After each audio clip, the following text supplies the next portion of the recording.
shoot all right? Yeah, it's good. Got these new people who've taken over my laundry. They don't speak English, that's fine, but they are murdering my shirts. It just needs a good iron. That's what I take it there for. Right. It's like they've never seen Swiss cotton.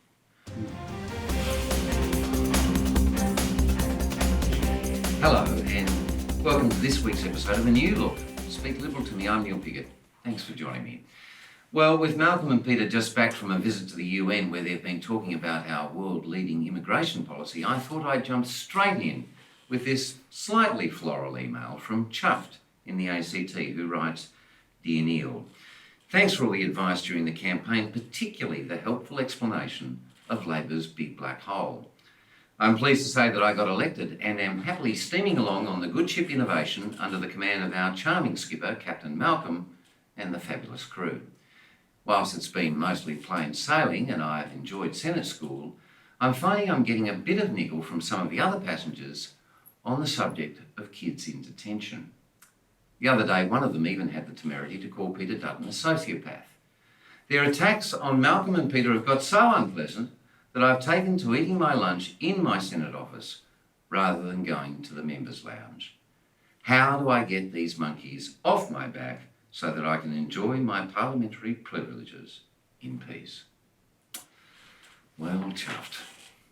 There is nothing sadder than hearing about a duly elected member of this country's parliament eating a stale prosciutto and goat's cheese focaccia in their office when they could and should be freely savouring the culinary delights of national office.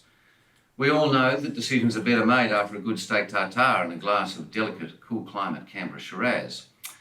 I loved your nautical metaphor, by the way, and I can guess who those passengers are. People from steerage.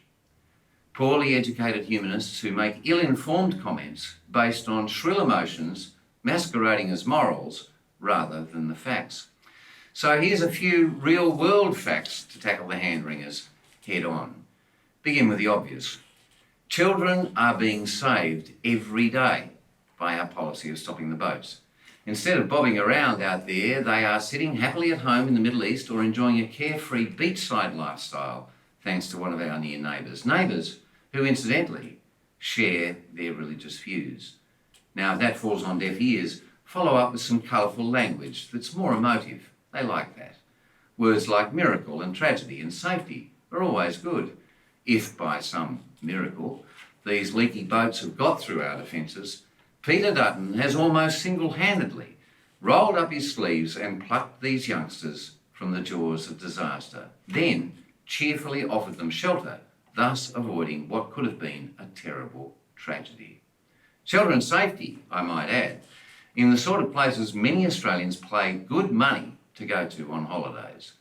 Now, as to Peter being a sociopath, impress them with your knowledge of the condition and show how it doesn't apply. A sociopath is deceitful, manipulative, has a disregard for the rights of others, exhibits a failure to take responsibility for his actions, and often has thin lips. Remind them that Peter Dutton has always taken responsibility for locking up kiddies. Then tell them why, to give them hope. You can't argue with that. Then go in for the kill, again using facts. These children were brought halfway across the world by reckless parents on a deceitful mission. Parents who'd failed to find employment in their own country then selfishly decided to drag their poor innocent kiddies halfway across the world on the pretence of a better life.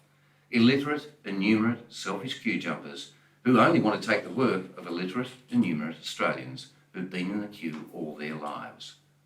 Are unemployed carpet sellers who put their kiddies' lives at risk the kind of people who are going to help us build a better, fairer Australia? Then remind the hand-wringing humanists, we don't have an endless pile of money. Letting these people in would mean no tax cuts to big business, no innovation, no jobs, no growth. A cut in our international peace efforts or a Greens Labor-style big black hole of misery is what sits in the pot at the end of that rainbow. And let's not forget, dark children don't do well in Australia. Malaysia, Cambodia and Laos offer a much greater chance of a happy and productive assimilation. I love kiddies. I think all Australians do. They don't need this bitter debate. They need fun. they should have smiles on their faces. 'Cause when you're smiling, the whole world smiles with you.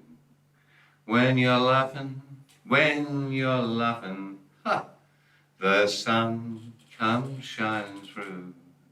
But when you're crying, you bring home the rain, so stop that crying.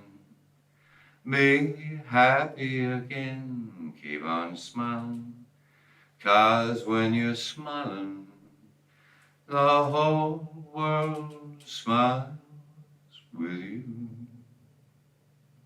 Thanks for watching Speak Liberal to Me. Don't forget you can follow us on Twitter at #SpeakLiberalToMe. That's #SpeakLiberal2me. Join me next week when I'll look at the argument for not jumping at policy. When it's a good policy not to have a policy. I've been Neil Piggott. Keep singing. Bye for now. And we're out. We're out. Great. Good voice. Yeah. Thank you. Yeah. No, I sing in the shower.